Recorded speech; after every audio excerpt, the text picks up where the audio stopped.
right, so Halloween Kills is the follow-up film to 2018's Halloween, and 2018's Halloween is the sequel to the 1978 film. In this timeline, at least, there are several Halloween sequels out there. However, this is a different timeline from those. There's like honestly 4 to 5 different timelines. It gets very confusing. There's one movie where Michael Myers isn't even in it. That's Halloween 3: Season of the Witch. Guess they were trying to go in like a different direction with a different villain or something. I don't know. That was a weird movie for sure. And then I believe in either Halloween 5 or like Halloween H2O, I believe it's called. One of those films, Laurie Strode actually dies, so making it very obvious that yeah, this isn't following any of that. That all those sequels are basically erased in this timeline, and it just goes from the 1978 film to the 2018 film, and makes it a lot easier for me to rewatch all of these in preparation for Halloween Ends, which, by the way, I will be seeing on Friday. Review for that should be coming out on Saturday. But yeah, let's talk about Halloween Kills.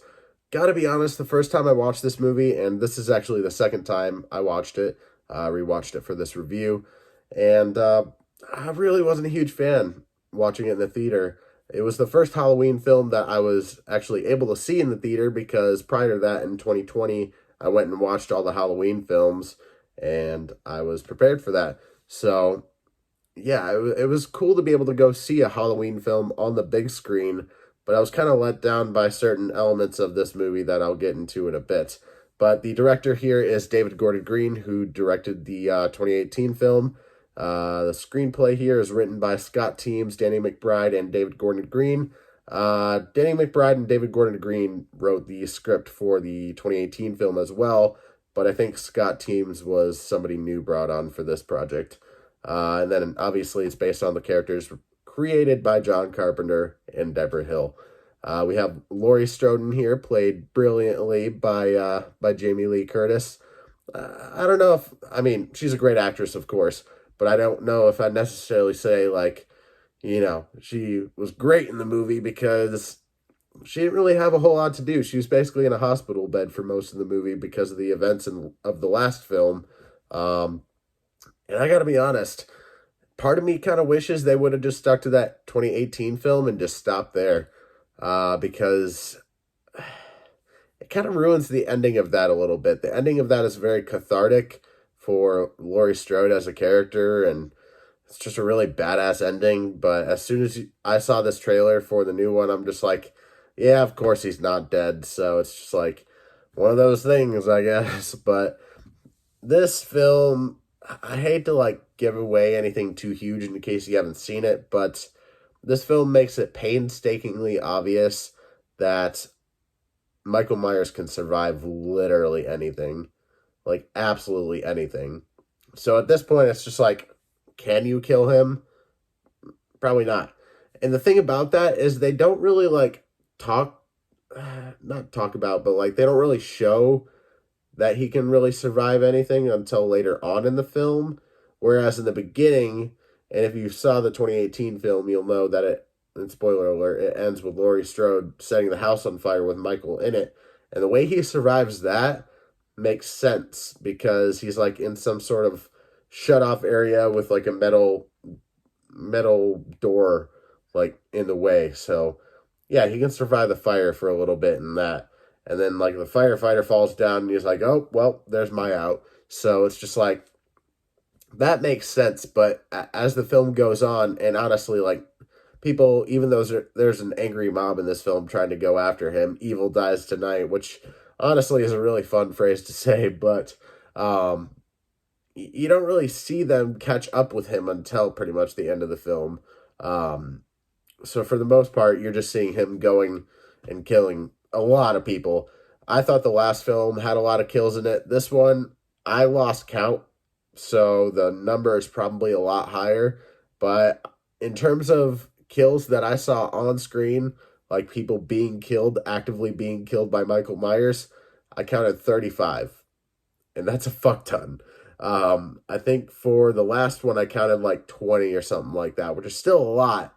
But I don't know. With that film, it felt a little more suspenseful because the more kills you have in here, the less impactful, and then the less suspenseful it feels.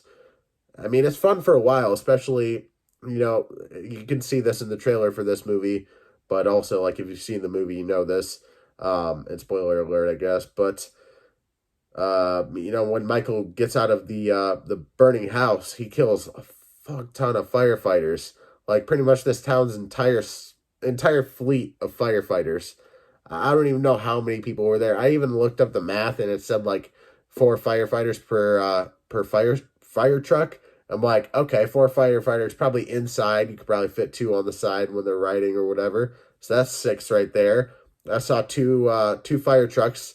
So I'm like, oh, 6, okay. So 6, 7, 8, 9, 10, 11, 12. Yeah.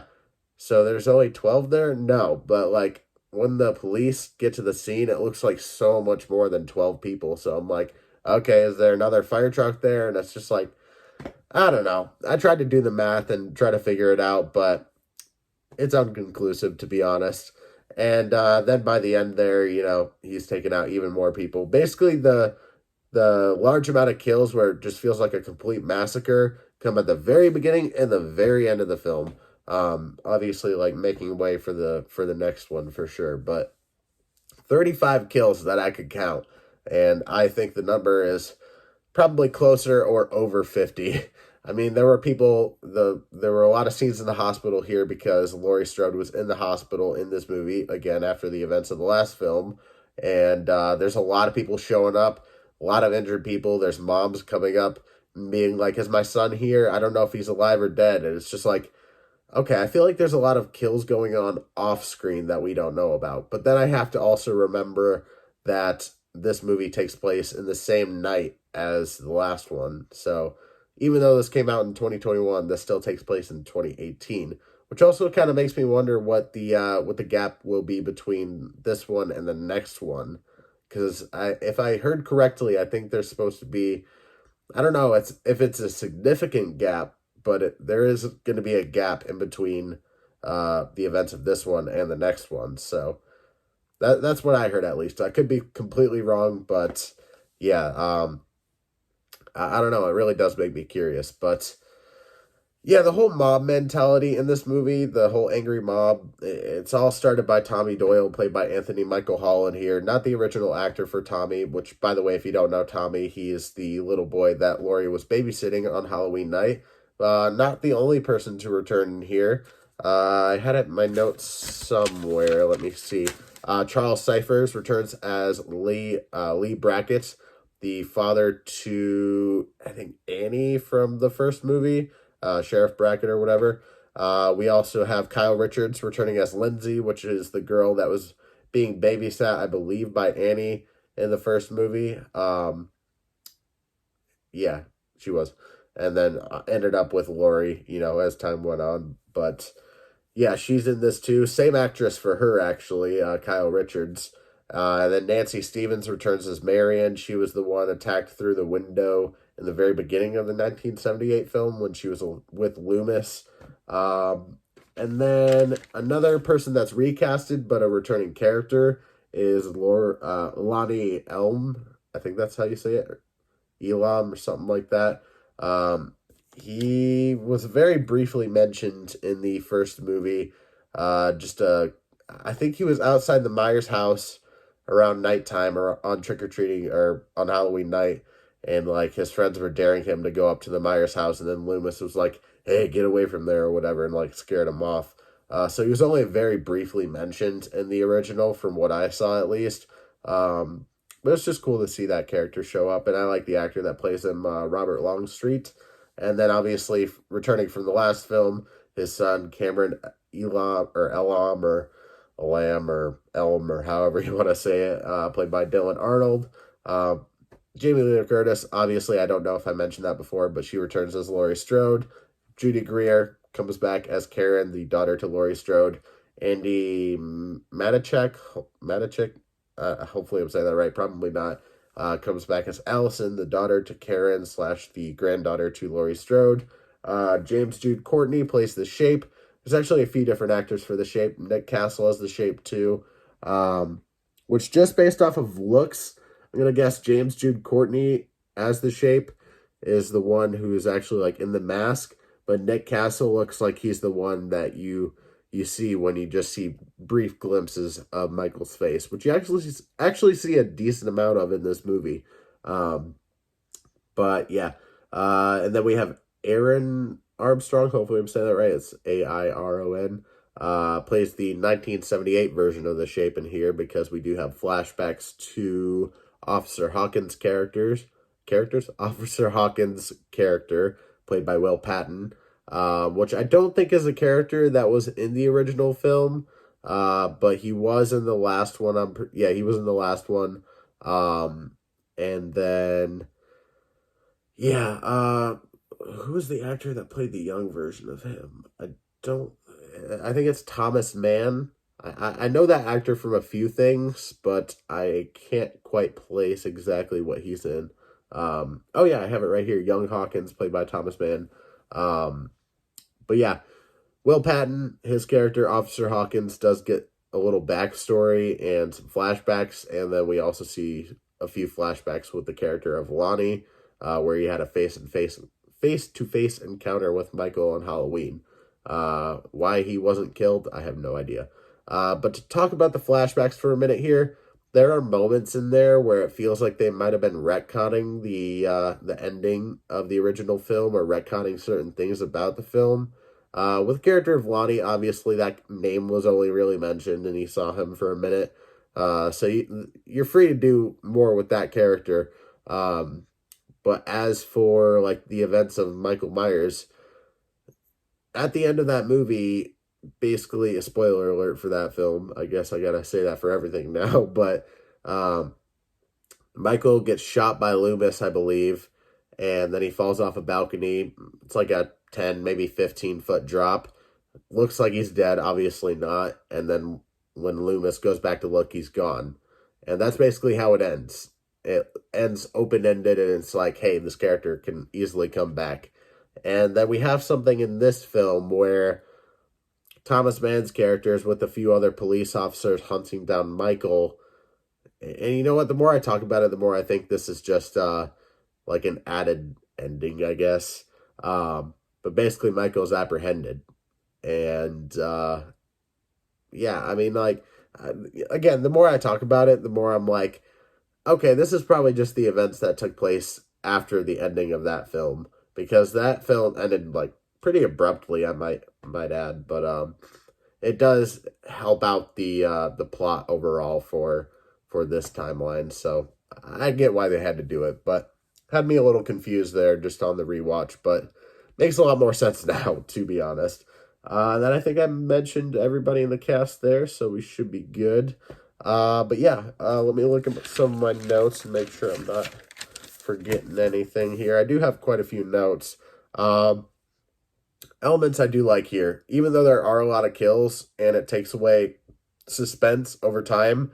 I don't know if I said this before, but there are 35 kills that I counted in this movie. But and there's probably more than that, to be honest. But yeah, with the amount of kills, that kind of takes away the suspense of like, oh my god, who's going to die next? It could be anybody. At the same time, that kind of helps it because you see all these people that are terrified but also ready to fight. And it's just like, you have this angry mob side, and you also have the people that are just terrified because it seems like people are getting massacred left and right. I mean, there's an entire fleet, probably the whole town's worth of firefighters just got murdered. The town probably doesn't even have any firefighters left anymore. I don't know, man. Like, it's cool to see that stuff and just kind of put yourself in those characters' shoes, even if it's just like an extra in the background. Like, just to imagine how these townspeople have to feel. They feel like anybody could be next. Their loved ones are probably going to die. They're probably going to die. It sounds terrifying. I mean, it's honestly like a terrorist attack in a way. And sorry, YouTube, if you don't like me saying that, but it's like mass murder, essentially, and that's terrifying. You're confined to this small town. Honestly, I would just drive the hell out of there. I would leave. I would get as far away as possible. But to mention, to add this here, there are people in here that lay some blows on Michael Myers, quite a few. It's an angry mob, so we get to see Michael get his ass beat a little bit in this movie. And for me, I'm just like, if I were able to get a hit on Michael, if he were down, I would just keep swinging on his head until his head was mush. I would open up that mask and it'd be like a nice chunky soup.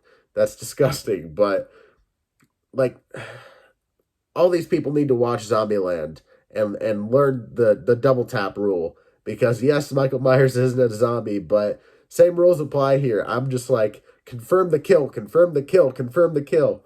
And then there's moments where like the characters see the shape or whatever, like Lonnie in one of the flashbacks as a kid, he sees Michael Myers, and then Michael just kind of scoots behind a bush, kind of like he does in the original film.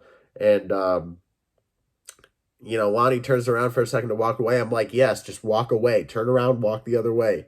But no, he turns back around, he walks that way. Forget exactly what happened after that, but I'm just like, why is everybody so fucking stupid? And that's a huge horror movie trope, honestly. I find myself thinking that in pretty much every horror movie I watch. But yeah, stuff like that, that's just like, people think. I think it's just hilarious that I said that if I could lay a blow on Michael, I would try to just make his head soup. But yeah, it's true. Like, think about it. Take out the head, there's not much else you could do. If he really is like some supernatural being that can't die, if you take off his head, there's only so much he can do. Like, he can't really see you. At least try to take out his eyes or something like that so he's blind and can't see anything. Like, then he's just gonna be swinging at nothing. I don't know. I mean, this movie just makes it super obvious that Michael is pretty much unkillable, and that kind of takes away. I mean, what's fun about Michael Myers is watching him kill and watching him be creepy and stalk his prey and whatnot. But at this point, it's just like, now you're just making him too overpowered, I guess. Making it feel like in Halloween Ends. How the hell are they going to kill him there if they can't kill him here with like a whole army of people, essentially? You see what I mean? Like, how where do you go from there? How do you end this? If Halloween Ends really is going to be the end of this timeline, at least, let's be honest, we're going to get another Halloween movie in like, I don't know, 10 years or so. But like, if you really are trying to end it with the next film, how the hell are you going to make it conclusive? Like, how are you going to send this off? Because with Halloween Ends, this could be the perfect opportunity to lay this franchise to rest. Like, there's other franchises out there kind of doing that right now, like like Guardians of the Galaxy, that the third one should be the last one. There's like Fast and Furious, the next couple should be the last. And it's just like, we have all these franchises wrapping things up so perfectly, and I'm just like, how are you going to do that with this after everything we saw in this movie? That being said, a lot of the kills in here are fun. There's a few, since I watched it at home, I just kind of skipped over because I didn't really care. But yeah, I don't know.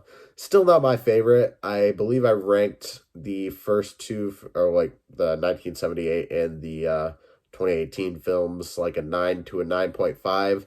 For this one, I did have a lot of fun with it for sure. But there's like so many problems in this movie, so many little nitpicks about just the plot in general and what they're doing with the character that I just can't look past. And also the angry mob thing, going after the wrong person, who is just so obviously the wrong person. It's like, I get it. Not everybody has seen what Michael Myers has looked like, or what Michael Myers has looked like. I don't care. Grammar doesn't matter to me anymore at this point. But I get that not everybody has seen Michael Myers. But, like, if you're going to talk about the boogeyman and have this, like, person that goes around killing people, and no offense to the actor who played whoever that character was, but, like, he looked like the freaking Penguin, essentially. That was his build. And you really think the Penguin is going around? Oh, my God. I just realized he stole a car. That guy that, the patient, essentially, the escaped patient that everybody thought was Michael at the hospital, he literally had a white umbrella in his car, and I'm not sure if that was like a piece of the the costume that the couple was wearing. The couple whose car it was. I can't talk right now. Jeez. But there was a white umbrella in there, and I'm just like, yo, this guy has the build of the Penguin, and also there was an umbrella in the seat next to him. And the lady kind of like took it out, like she was like examining it, like, oh, where'd this come from? And I'm just like, what? Okay, that's not even the most important thing about this movie. That's not even like a big nitpick or anything, but it still kind of bothers me that Tommy at least wouldn't, because he was the one that was motivating everybody to go after Michael. Why could he not motivate everybody to be like, hey, that's the wrong guy? Because he realized it after a bit, and maybe it was a little too late to like try and tell everybody it wasn't him. But shit, dude, like if I were in that situation, I would have done things a lot differently. So I don't know. That's always been my biggest complaint with this movie. But I think my biggest complaint now, I can understand that a little bit more. But my biggest complaint now is just that, what are you doing to the character here? You're making him invincible, essentially. So I really don't know completely how I feel about that, because it makes it feel like, well, if you can't kill him here with, and I already said this before, but like, if you can't kill him with an army of people, how are you supposed to kill him with essentially one person, Laurie Strode? Like that's where it's all gonna end, obviously, is Laurie Strode taking him out. That's the only way that I could see it ending, and that's probably the only way it should end. But I really don't know what they're gonna do with the next one. I'm very, very cautiously optimistic and excited kind of for the new one, but after this one, I feel like I gotta set my expectations a little bit lower, because there's a chance I could be disappointed. And from what it sounds like with Jamie Lee Curtis and some of the interviews that she's done, she doesn't sound. I don't know. At times, for like the promotional stuff, she sounds very excited about it. But then when it comes to the interviews, she seems less excited about it. So I am nervous, but hopefully they deliver a good movie and kind of fix some of the mistakes that they made in this one. Will they? There's a good chance they won't, but hey, I still like the character of Michael Myers. I would say he's my favorite slasher, with either Ghostface or Freddy, I almost said Freddie Mercury, Freddy Krueger being a very close second. I do love that Nightmare on Elm Street film. I think that's fantastic. But yeah, I mean, I love the character. He's iconic for a reason. So Halloween Kills, I'm going to go ahead and give this one a 7 out of 10. There's still a lot of fun to be had with it. There's a lot of great kills. Honestly, like, there's a transition in here in the very beginning. I'll stop rambling for a bit, because this is a lot longer of a review than I was expecting to make. But, oh, shoot, how did it go? They were talking about Laurie Strode. Oh, yeah. So Tommy was in the bar and, like, telling the story of the original film and whatnot. And then he was, like, doing a cheers or whatever. He was like, to Laurie Strode, wherever she is. And then it's just, like, a quick, just, like, instant cut to Laurie, Allison, and Karen all in the back of that pickup truck. And, after the craziness of the last film, just covered in blood, and then you see the fire trucks go by and whatnot. Very beginning of the film, but that stuff right there, just the quick transition, the quick cut to, like, having this line and then just cutting to that, I appreciated that a lot. So, brownie points for that. But yeah, whereas in the last film, there was a really good one shot of Michael. It probably went on for like maybe 2 minutes tops, but there's just this one shot of Michael going from house to house and killing people. I'm just like, oh, it's shit like that that I really love.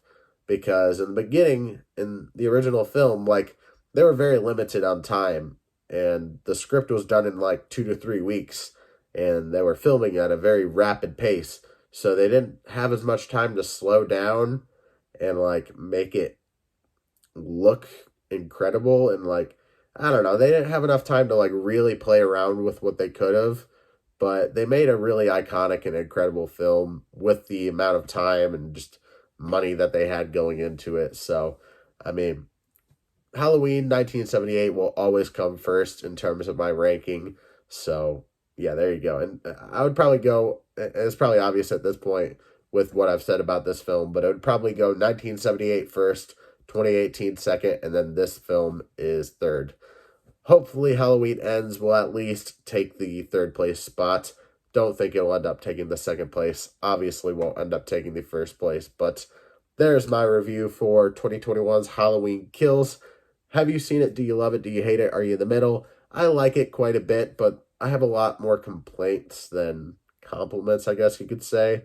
But it doesn't completely ruin the movie for me by any means. There's a lot of fun to be had with this, and I mean, Michael Myers as a character is just super fun to watch whenever he's on screen. So there you go.